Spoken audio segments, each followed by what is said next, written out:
Were Tamagotchi communist spies? We know about flying saucers. Where's the cups? Answers to these questions and more on this episode of This Paranormal Life! Hello! Boom, boom, boom! And welcome back to This Paranormal Life, the weekly comedy podcast where every Tuesday we investigate a different paranormal tale, deciding by the end of that episode whether we think it's really, truly paranormal or not. As always, you're joined by me, Mr. Kit Greer-Mulvena, and my paranormal co-investigator in the hot seat, Mr. Rory Power, sitting across from me. Hello, today, everyone. Rory? I'm doing great. Hey, if Tamagotchis are actually Soviet spies, then call me a patriot, brother, because I've killed enough Tamagotchis in my life to set up a graveyard. Yeah, Rory's got a purple heart, or whatever they call it, or a cross, some kind of military distinction, just from how many goddamn Tamagotchi he's killed in the battlefield. I loved them too hard. Turns out they can die from overfeeding. What were you feeding them? Tamagotchi food. They only you eat don't have one a thing, choice. don't they? It's like you just give them a nugget of food. It's Yeah. not like Grand Theft Auto, where it's like salad or burger. No, you just nugget food. Yeah, very similar to my own diet, to be fair. Rory, it is somehow February 2025. We are barreling through the year with paranormal cases at an alarming rate. And while we started off very auspiciously, a bit like the Japanese New Year dreams, it was very auspicious. We started the year with many yeses. And Good then start. We were cut down in our prime. We really were. We got one no. I wouldn't say, well, two no's, I think. Yeah, maybe three Check actually the by that record. point. Yeah. Yeah. But look, maybe we're going to start a whole new thing, a whole new streak today. Maybe it's possible today on the podcast. Yeah. January and February, I think, are the two kind of gloomiest months of the entire year, at least in the UK. So hopefully this paranormal life is keeping you guys entertained, keeping your spirits high. You know what? Here's a little tip. Here's one thing that I like to do to keep a positive mindset is I like to do something every day that makes me smile. So you find something that just brings a little joy to your life. So one thing I've been doing recently is I like to go to banks and Don't like this already. I'll take a pen. You're going to make me frown. I'll take a pen from the bank. Sometimes they have the free pens. Sometimes they're on a chain, but sometimes they're up for grabs. So I take the pen. And then you can technically say to your friends, I did a bank robbery. Because you stole from a bank. Just like a funny little thing like that. I like that the security, they're like, hey, it's the pen thief. He's back. Shit. I have a gun. Put all the pens in the bag. You don't want money? Put the pens in the bag. It's the Bic Bandit, they call me. The Big Bandit? No. The Bic Bandit. He only wants Bics. They put some pens in the bag. Is this a Sharpie? Yeah, we have Sharpies too. Is this a game to you? I'm the Bic Bandit. They call me jolly old Saint Bic because I got a sack of pens and I'm hitting every bank in town in one night. Okay. Makes you smile for a moment. Makes a lot of other people frown though. Well, it depends what kind of gun you bring. Because if it can fit in a paper bag, people don't even know the robbery is taking place. If it's a shotgun, you hit the ceiling a few times. Just because I know people got pens in their pockets too. So sometimes you can get the pockets, you get the pens from the people as well. In 2025, not that many pens in pockets anymore. Do you want a pen? I cannot stress how many pens I own currently. I actually found myself really in need of a pen yesterday. Didn't have one. Hold up. How do I not have one right now? This is embarrassing. The Bic Bandit, you're going to lose your title. Penless. And was in a shop. I was like, oh, no issue. I'll just pick up a pen. £6. £6 for a pack of pens. I was like, because you're having a joke. If you're buying a solo pen, they know they've got your ass. Yeah. It'll be like a pack of 10 for £2 or one pen for like 10. Yeah, I think it was 4 pens for £6. I was like, I'm about to go Bic Bandit mode. I'm like, you're Robin and you're Batman. I'm going to become the apprentice. And then, again, it's maybe in a sign of an auspicious new year, I was just on the tube then. What I see sitting on a probably very dirty seat? A Bic. A Bic. They always find you when you're feeling dusted low. It off. Shout out to Bic, makers of great pens and, a lot of people don't know this, surfboards. Yes, you have a Bic surfboard. For some reason, Bic, the Is pen it company. Bic or Beak? It's Bic, right? I don't know. It's not beak. A beak pen? I think it could be. Maybe in France. Yeah. Yeah, I don't know. But yeah, you do have a beak. I have a Bic, yeah. Surfboard. A Bic surfboard. They make good surfboards as well. Weirdly, that's the two things they make. It's like Yamaha, Guitars you go to buy a motorcycle and you're like, hey guys, any idea of where I could get a piano? They're like, you're not going to believe this. Right, yeah. Same with Bic. Yeah. So, time to take another look at pens, guys. Okay, Yeah. we are getting way off topic. We got to rein this in. Rory, I am dead set on getting us a yes today. I want to get us back on track. Oh, yeah. In the good graces of the paranormal community. Look, Rory, so often in this podcast, we hang out in the same old stomping grounds, don't we? Mostly because we speak English and we don't speak anything else. We speak like un poco Spanglish, a little bit of Spanish, Tiny bit of Japanese. a skushy amount of Japanese, but not enough to actually research those topics in their native language. Right. But today I'm happy to say we are going somewhere I don't know if we've ever been on this Paranormal Life. We're going deep in the center of the African continent. Whoa. Not far from the cradle of civilization itself, a place rich with wildlife, because we are going monster hunting. Oh, what accent was that? Australia. Okay. It just lends itself so well to monster hunting. Wow. Sound good? Sounds fantastic. All right, let's jump into that after a couple of words from today's sponsors. And a reminder, every episode of This Paranormal Life is available ad-free on patreon.com/This Paranormal Life. Link is in the description of this podcast. Okay, Rory, we are on the banks of Lake Tele, a murky and mysterious jungle lake in northeastern Congo. And because it's 1981, surprisingly, the lake and its surrounding jungles are still pretty unknown to the outside world. So maybe it's a little strange given our location that our story begins with a married couple from the suburbs of Pasadena, California, Herman and Kia Regusters.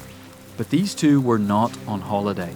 You see, Herman is ex-US Air Force, and they have ventured into the wilderness to investigate reports of a strange creature spotted in the area. Now, over the last few days, they have heard and seen some bizarre things, but what they desperately wanted was some evidence to bring back to Pasadena. We'll go out at night with the recording equipment. Perhaps they're more active when the sun's gone down. Oh, I don't know about that, honey. The whole thing seems dangerous enough as it is. What with the hippos and crocs, wouldn't we just be asking for trouble?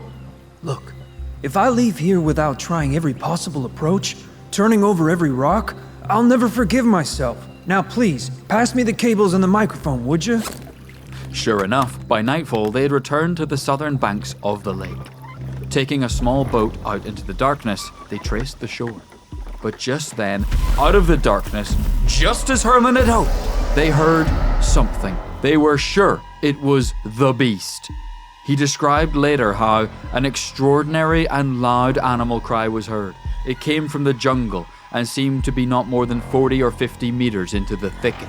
Whoa! Scrambling for the recorder, Herman thrust the mic in the general direction of the calls. He would say, "The cry can best be described as starting with a low, windy roar, then increasing to a deep-throated, trumpeting growl. Oh, forget the recorder. We're at threat level gun. Sounds of a large beast making it through the bush were clearly distinguishable as it moved away from us further into the swamp. Rory, let's listen to that recording. We have it today? We do. You haven't even told me what this thing is. You just said beast at one point. No one knows that you're in the same literal f***ing boat as Herman. So hold up. He don't know what it is. So Herman, he didn't get a phone call. He just heard about a beast. Yeah. And he was like, Legendary I want beast. a beast. Yeah. He's the beast bandit. Yes. And he was like, I'm going to go out there and just find whatever this thing is. Yes. He brought his wife. Yes. They have zero He experience probably has hunting more creatures. money than sense. Yes. Yeah, this is what it kind of sounds like. Sure. But all right, yeah, let's hear this recording. Do you need any more context? No, I'm good for now. I want to hear this roar. Okay, Rory, here's the recording. Let's hear it. Okay.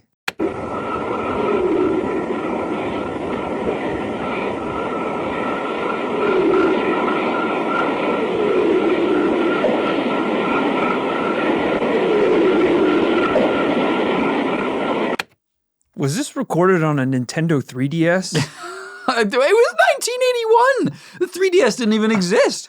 Herman would have bit off his left testicle for a 3DS. 1981, I think that's still when Star Wars was coming out. Don't you do that thing. Don't Rory do that thing where he tells me that we had Sony Handycams in 1981. We did. That was actually weirdly close reference because that was probably the 90s. Yeah. We didn't have sure an 81. We didn't have an 81. You also told me that no one knows the name of this beast. It's in the name of the YouTube video. Oh, but I hadn't revealed it to you yet, okay? Okay, it's right there. Can you focus on the audio, please? He had a tape recorder instead of a video camera. I don't know why. What do you think of the sound? There's a lot of jungle noises going on. Yeah. To the point where when the video started, I thought the jungle noises was the roaring. Yes. But then I assumed... Then you kind of, your ears attune and you notice that that's kind of imagine the crickets here, like... The background noises of the jungle. Yeah.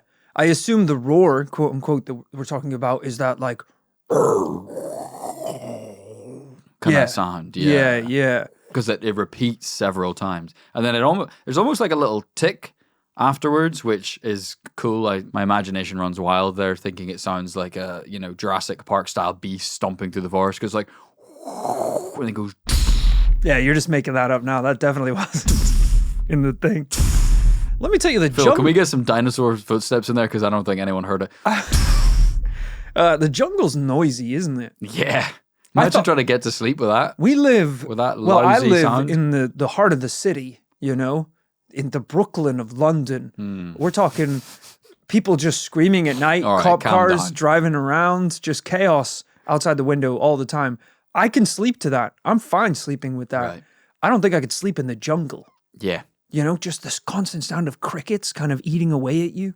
I think it's what you're used to. Because I talked to a guy recently back where I'm from, because I live by the seaside. And it's one of my favorite things about living by the seaside is I can hear the sea almost at all times. Certainly if I'm standing outside my house, I can hear it. But sometimes inside if it's stormy enough.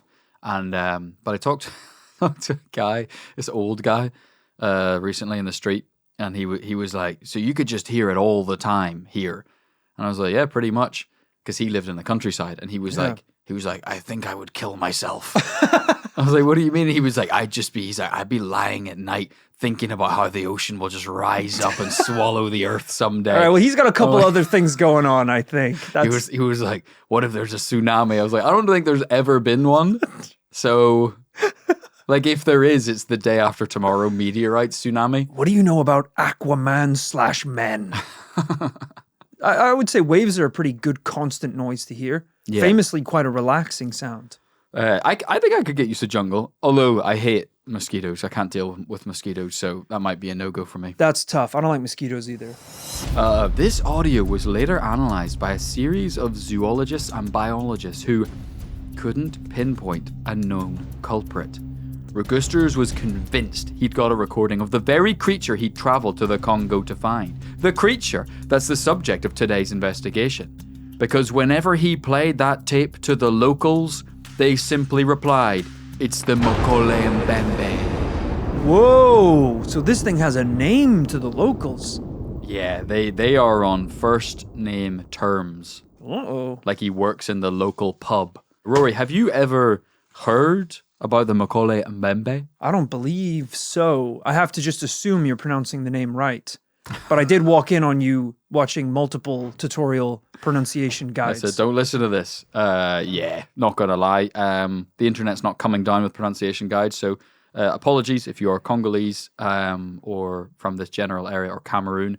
Sorry if you know how it's pronounced. But I know very little, so I'm going to need some deets here. How big is this son of a bitch? How hairy is it? How many legs? What kind of cryptid are we talking about? If it is a cryptid. This thing is a cryptid. It is actually more famous than I'm probably letting on. To give you an idea, if in the paranormal world there were something like the kind of like pro tennis rankings that, place people at number 35, creeping up to number 10 this season, the Mokele Mbembe is probably in that top 50 certainly, and maybe even higher in the top 25 or something of most famous. It is extremely famous within Africa, and also it has a long history. But I think due to our geographical restrictions, we know less about it. The first written descriptions of the Mokele Mbembe that I guess left Central Africa come from a German explorer by the name of Ludwig Frier von Stein-du-Lausnitz. Okay, brother, we get it. You're German. Yeah, every last name I added there, he added an extra explorer's hat until he had 4 on top of his head. It's like, oh shit, his mustache is extra wide.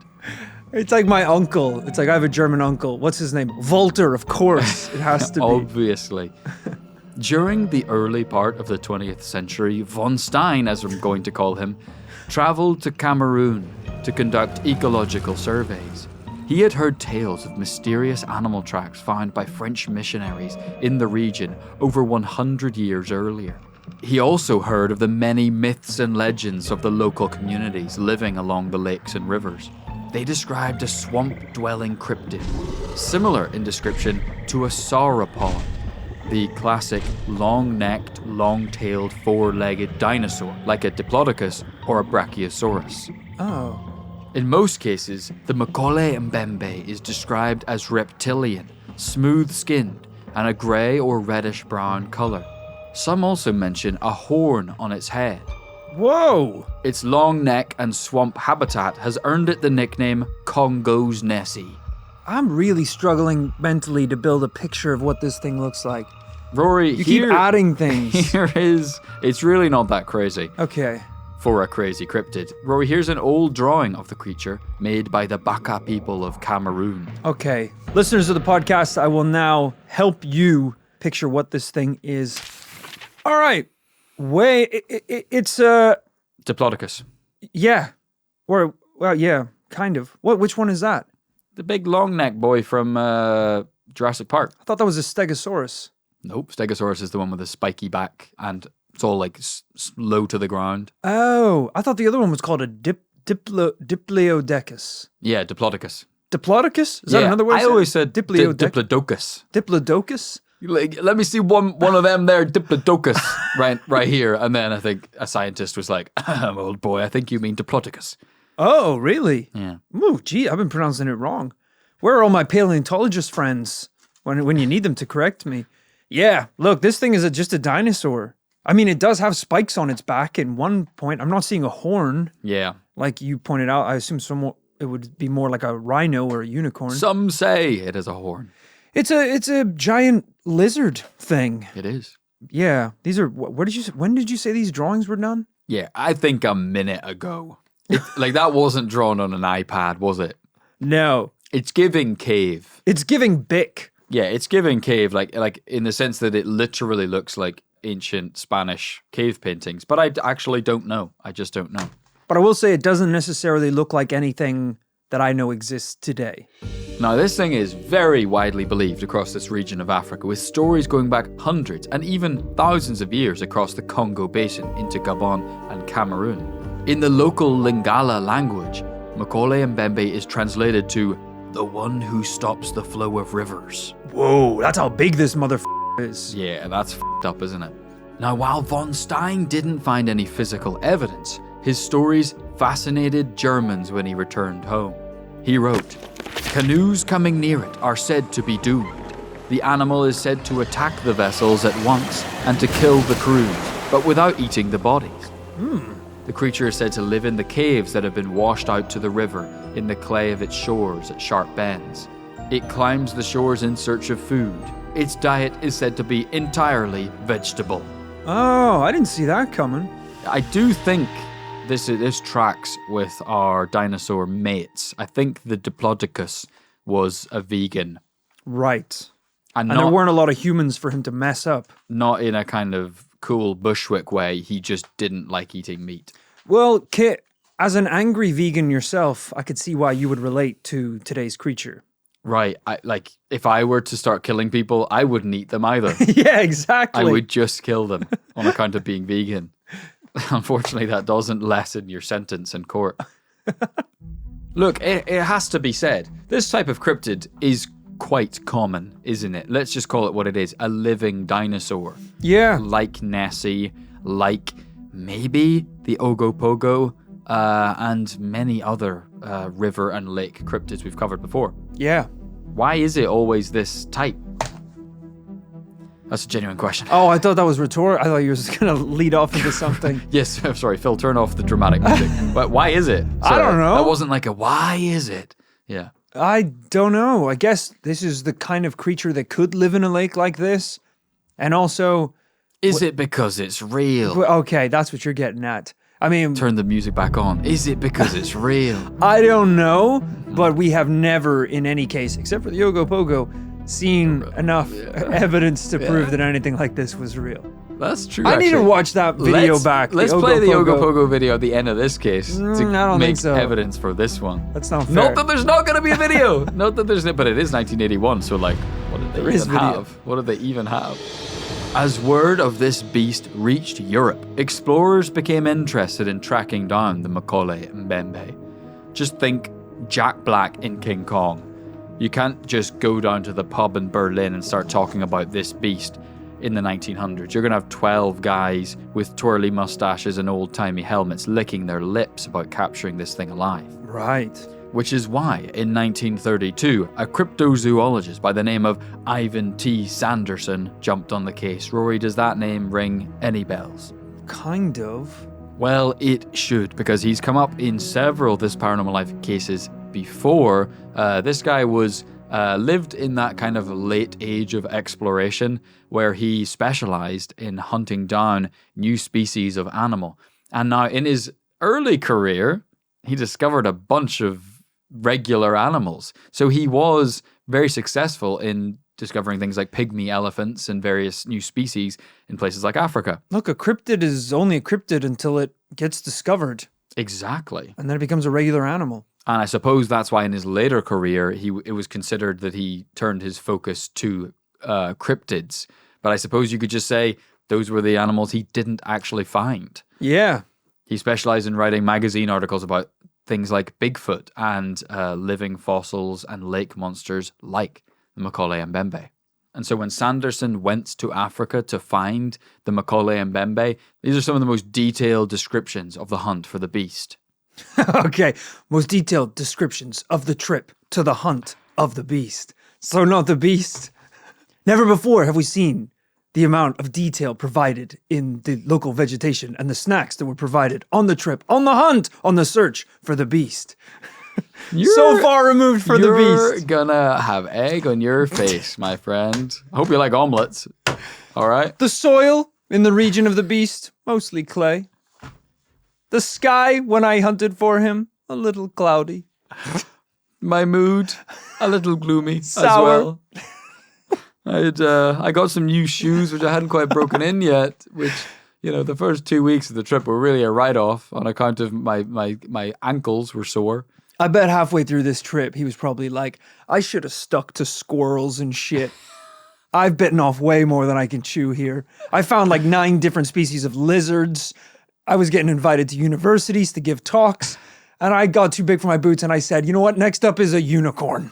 I'm going to find a unicorn. I'll bring its head back here to Cambridge.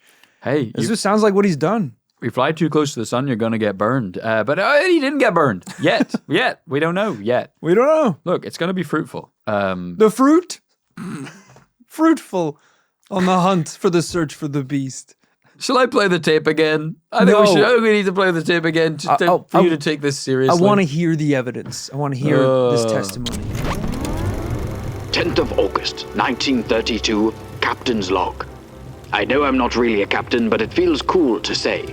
I have embarked upon the Upper Cross River region of Cameroon, searching the river with my fellow naturalist, Gerald Russell. I feel with Gerald our expedition couldn't be in safer hands. Unfortunately, the old boy forgot to pack deodorant, but hey, no one is perfect.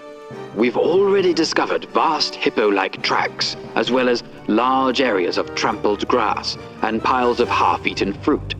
I'm absolutely sure we're on the right track, and expect we should be done by lunchtime. After all, how big can Africa possibly be? And yet, after months, they still hadn't found any hard evidence. Captain's Log, 1933. Month, unknown. Day, unknown. Touché, Africa.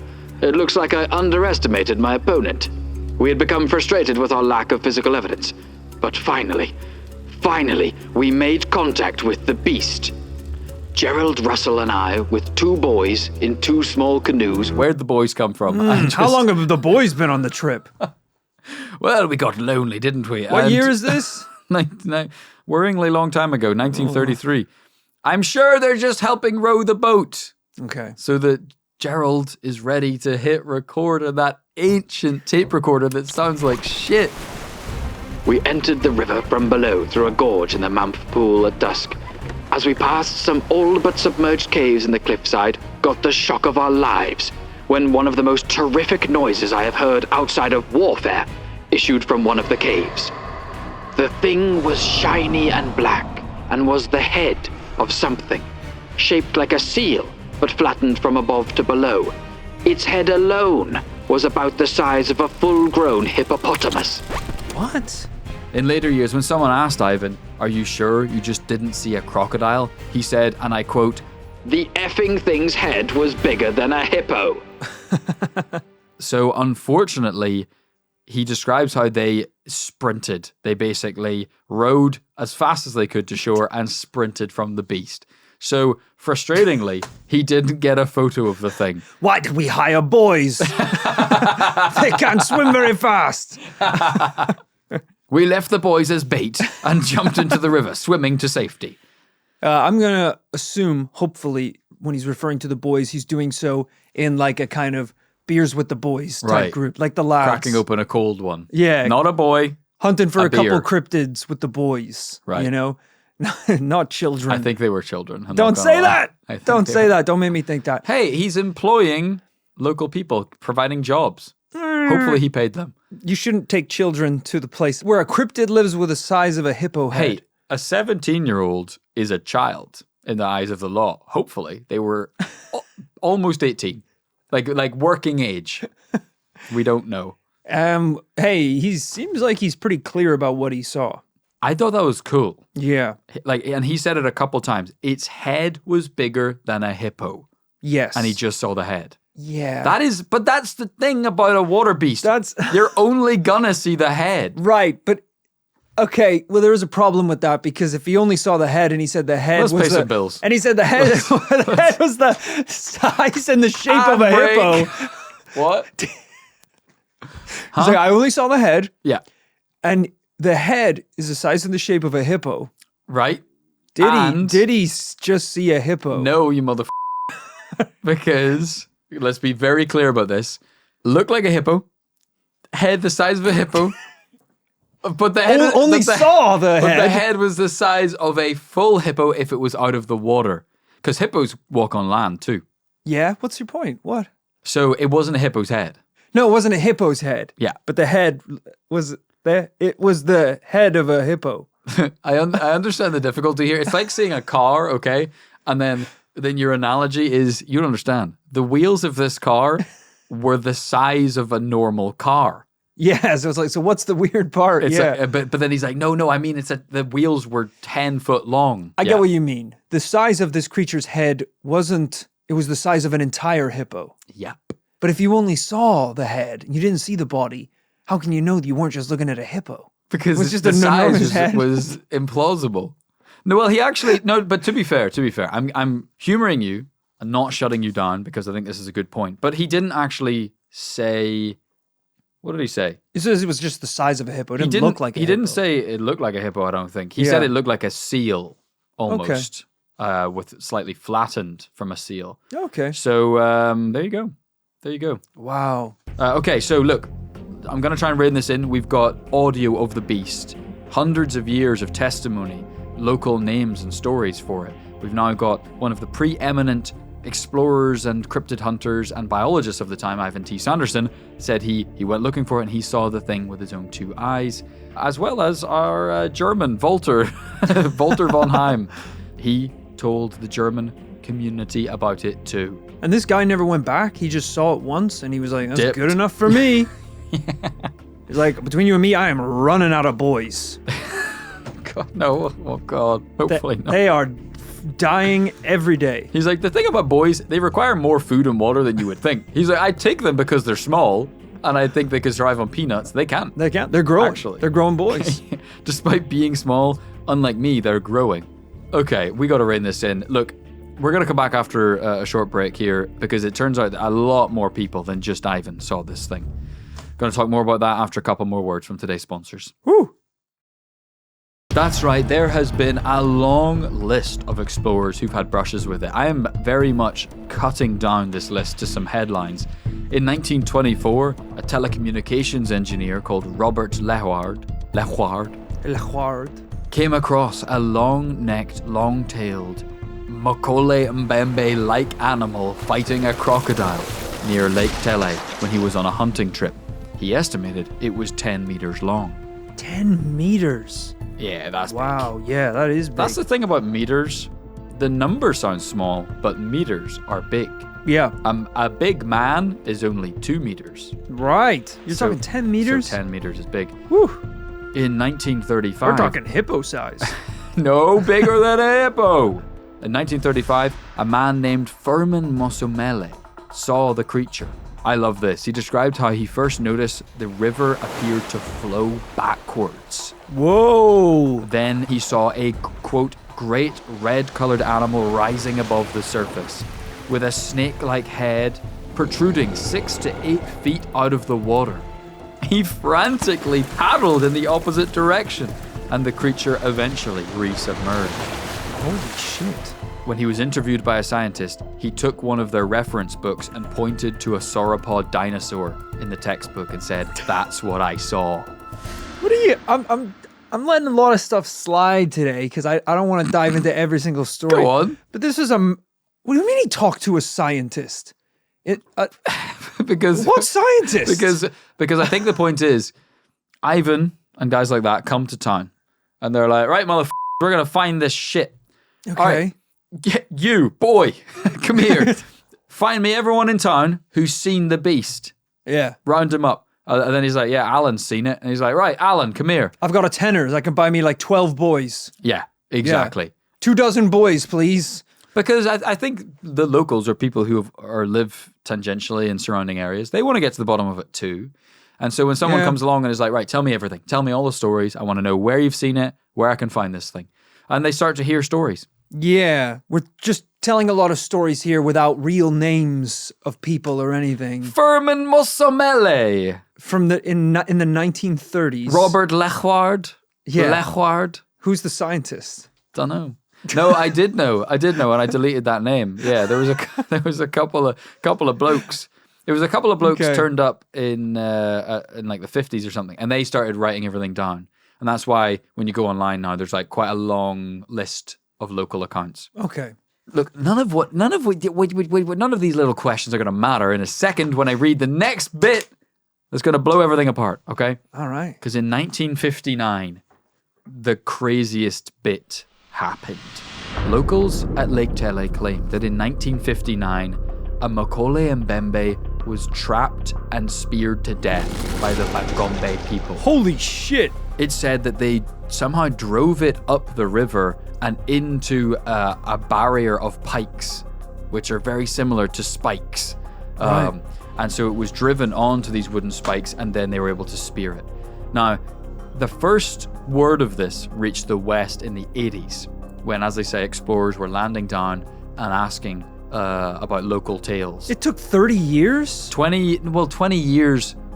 We are deep in the Congo, Rory. Okay. You can't tweet. You can't tweet. It's 1959. You can't just tell people. You can't live stream it to Twitch. Right. Oh, hey, yo, capture the Mokele Mbembe, like and subscribe, drop a comment down below. Should we kill it or should we eat it? They had to wait for people to arrive, and then they were like, yeah, here's what happened. Here's the skeleton. So these explorers were excited to meet some of the hunters who caught this beast.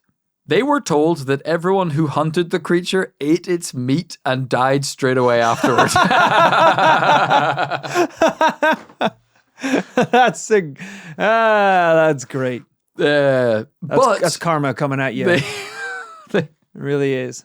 Makes sense. It actually, weirdly, sometimes in a cryptid case, a lot of it doesn't make sense. Yeah. That makes the most sense yet. that they were like, cool, I guess we'll try and eat the meat. Then they just immediately keeled over and That died. annoyingly makes this story, that's the most believable thing you've said so far.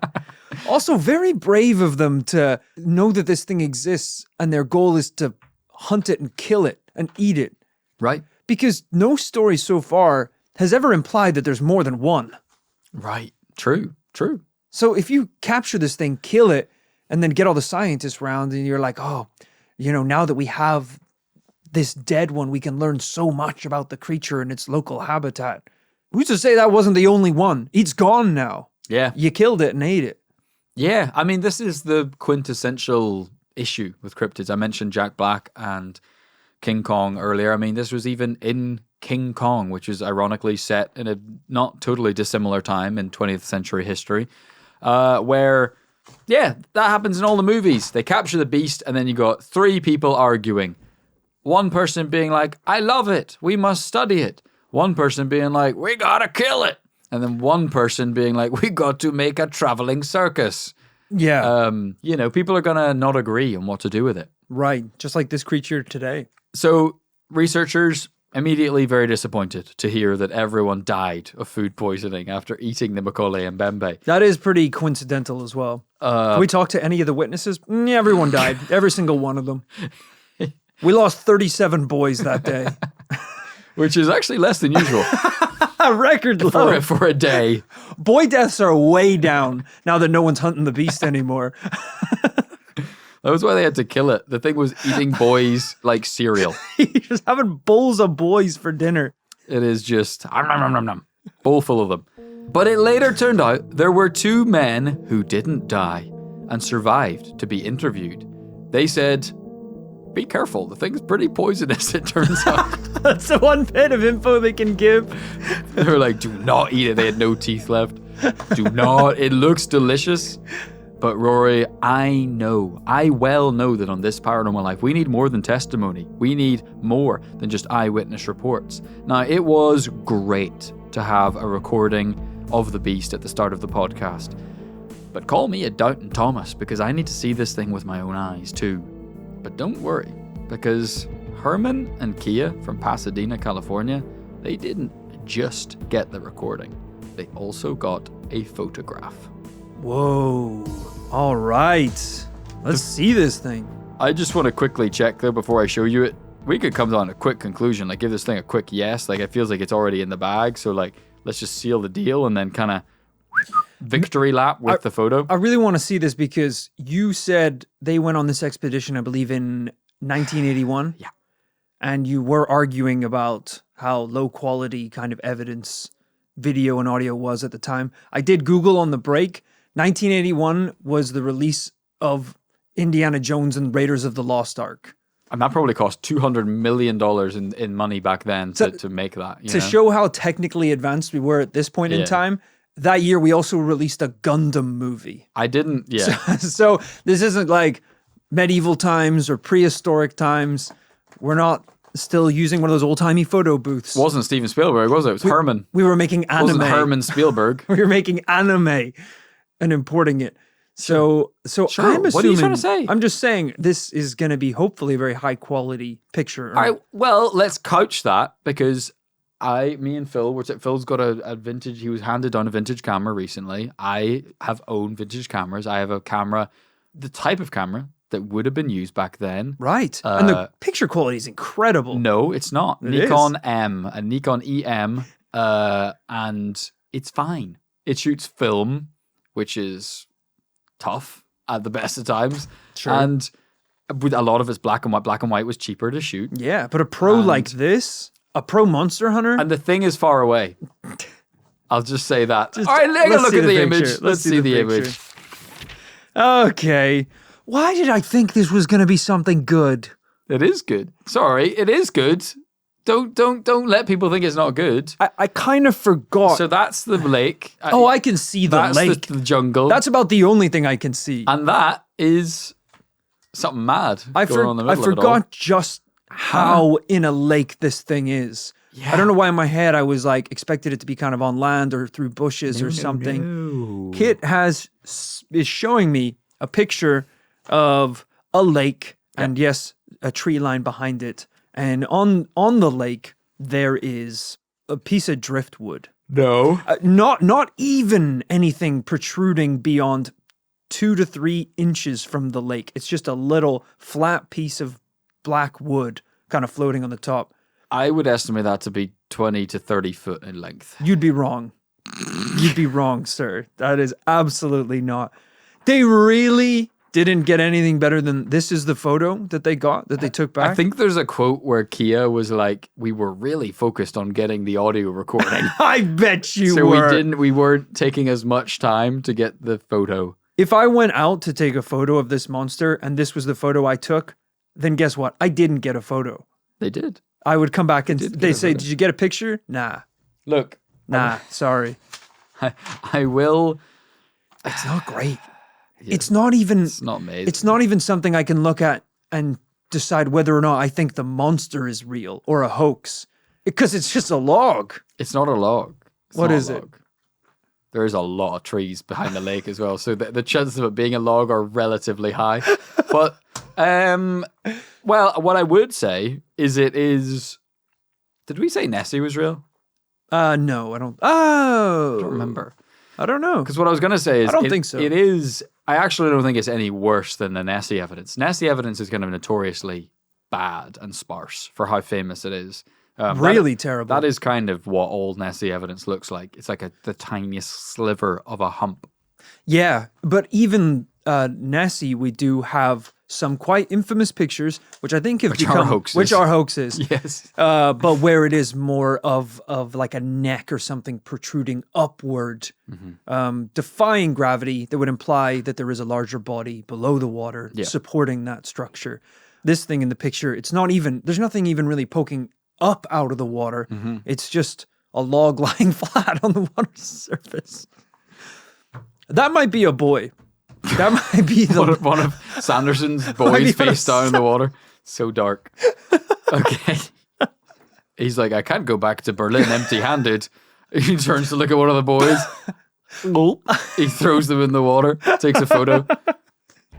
At the end of every episode of This Paranormal Life, we have to decide whether our given case is really paranormal or not. Rory, in the case of the Mokele Mbembe, where is your head at? I felt like I was hard on today's case. That's fair. But I was hard because I love the paranormal, and it's tough love, and I need to examine every case and break it down so that when we reach the end, we can decide whether or not something really is real. There were parts of today's story that I really did enjoy, specifically the part where everyone who ate it died. Yeah, best bit. I appreciate also that we did have some evidence from modern day sightings, 1980s, but unfortunately, well, more modern than the 1930s, which I think was every other testimony that we heard. Sure. A couple in the 50s, granted. But a lot of our stuff is dated, comes from diaries, comes from the testimonies of old mad explorers who traveled across the world and would be pretty embarrassed if they went all that way and didn't find a beast or write about having an encounter with the beast. So it's a little tricky today. Lake monsters, guys, it's a hard one. In the world of cryptids, they've got to be one of the hardest to prove. Yeah, they are. You wouldn't think so, because where is it? It's got to be in the friggin' lake. Yeah, and it's by definition a hard thing to get a look at because it's partially submerged in the lake. And unfortunately, it is easy to conflate with other beasts because there's quite a few big waterborne creatures, like in this part of the world, hippos. Yeah. For one, which also do kill people very regularly. Can you eat hippo meat without dying? I don't know. No idea. No clue. Yeah, so kind of like with many of these stories, I think the most interesting thing is probably the ancient tales and drawings of the thing. You know, if they're drawing, it's pretty convenient. Let's just think about that. If there's like... Oh, we're losing them. If there's drawings Here he goes. of a diplodocus that are older than human knowledge of dinosaurs, because by the way, they died 65 million years ago. Yeah. So no human should have ever known what one of those looks like until modern reconstructions of dinosaur skeletons. That's pretty interesting. Yeah. It is. Pretty interesting. Isn't that a conspiracy theory? I feel like I've read at one point that humans and dinosaurs coexisted because of cave paintings. That is a conspiracy theory. That they're like, look, how did we paint these pictures of a little T-Rex if we didn't know that they existed? Yeah. I don't know. Human imagination is a wild thing. You know? It's also possible that which is one of my favorite annoyingly realistic tales, which is like Australia is a perfect example, a place where humans have existed for maybe 50, 75,000 years. Yeah. Lots of animals have gone extinct in that time. True. Lots of large land mammals. So there will be drawings and stories of animals which don't exist yet. Yeah. Or which don't exist anymore. Yeah. So I don't know if that's the Mokele Mbembe, but it's certainly possible because the African continent is where humans have existed longest on Earth. These could be folk tales of creatures that used to exist. Right. Just some big alligator Yeah. that isn't kicking around anymore. Could or some be. big hippo. I think we're circling the drain, Rory. Unfortunately, yes. Today, it is going to be a no from me. Yikes. It is going to be a double no, I think. Harsh conclusion. But I think, look, some of the haters have been saying we've lost it. Some of the haters have been saying the only reason we got a hat trick of yeses this year was because we've gone Joe Biden mode. We've gone soft in the head in our elderly years, and we're being too soft on cases. How about Explain this then, How about this? All right? Yeah. We're being hard as nails on the paranormal this year. So I don't want to hear it. There's been many no's now, and let's face it, probably going to be another no next week. Oh, we don't know that. Rory? We don't know that. It could be a yes. Rory's on the case, so almost certainly. Am I right? Well, watch So- it, all right, you little son of a bitch. So is it going to be a yes? I've hired 23 boys to help me with next week's case. They're like all right? monkeys on typewriters. That's what they say. You know, if you have enough monkeys on typewriters, they will write Shakespeare. But if you have infinite boys researching an episode of This Paranormal Life, you will find a yes. Yeah. That's great. Fortunately, we only have Phil. He's our only boy. Yeah. And he's not even a boy, but he's closer to boyhood than we are. Yeah, which makes him a boy, I suppose. So he's, you know, he's taken care of. We don't put him out in the field. Yeah. All right? He's got some podcast editing to do. And yes, sometimes if Kit and I do go out on investigations and things are looking a little dangerous, we push the boy. We push the boy into the danger. We get 3 days into a 4-day trip to find a beast. Phil, get in the gorilla suit. Get in the gorilla suit and get out into the field. All right, we got to find this skunk ape one way or the other. Put this apple in your mouth, boy.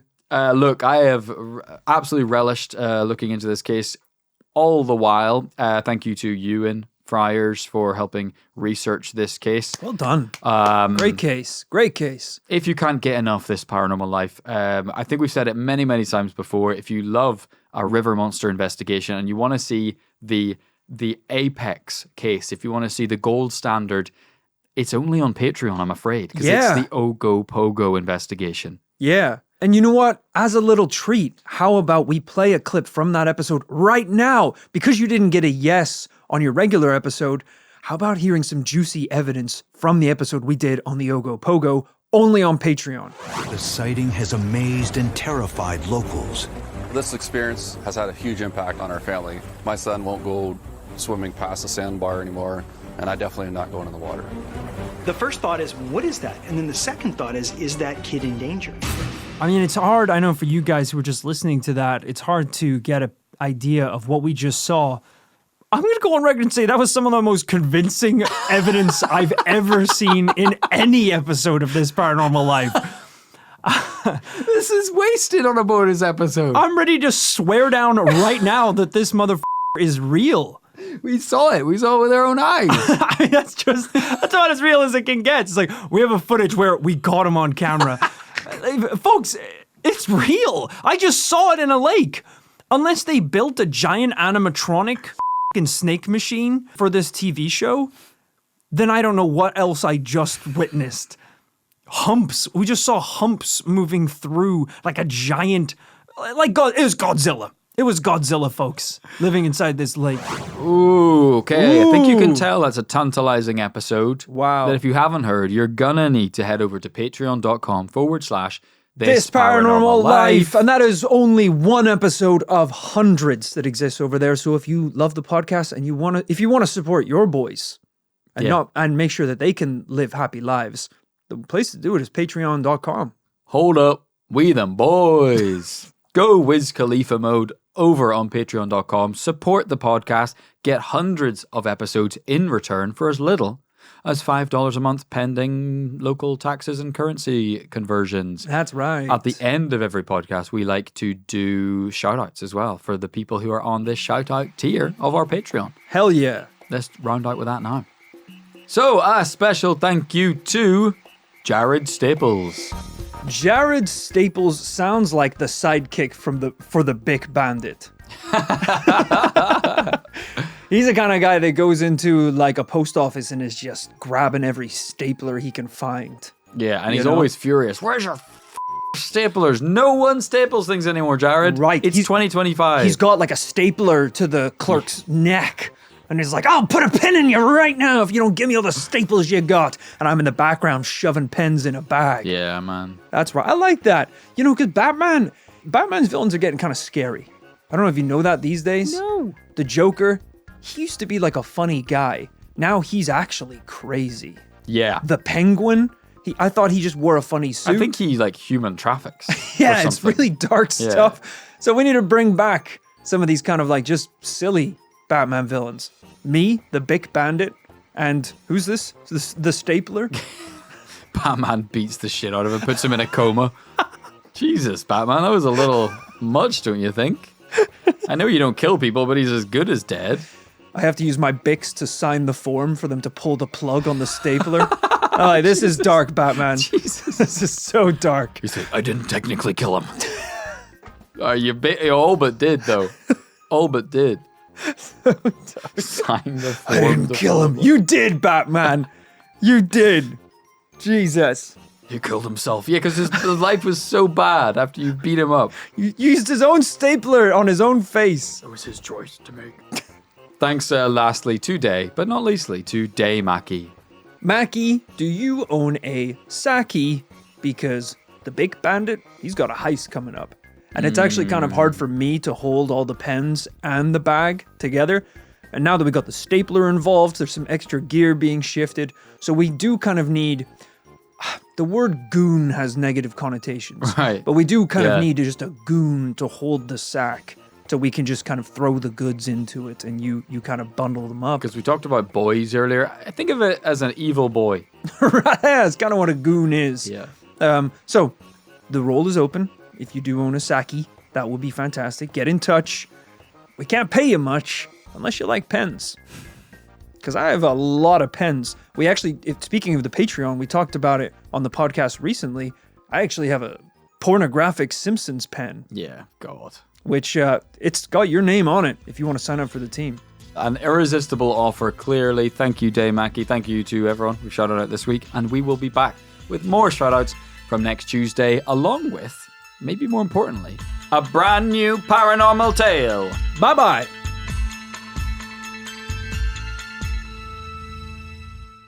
Rory. Rory. Let's listen to that recording.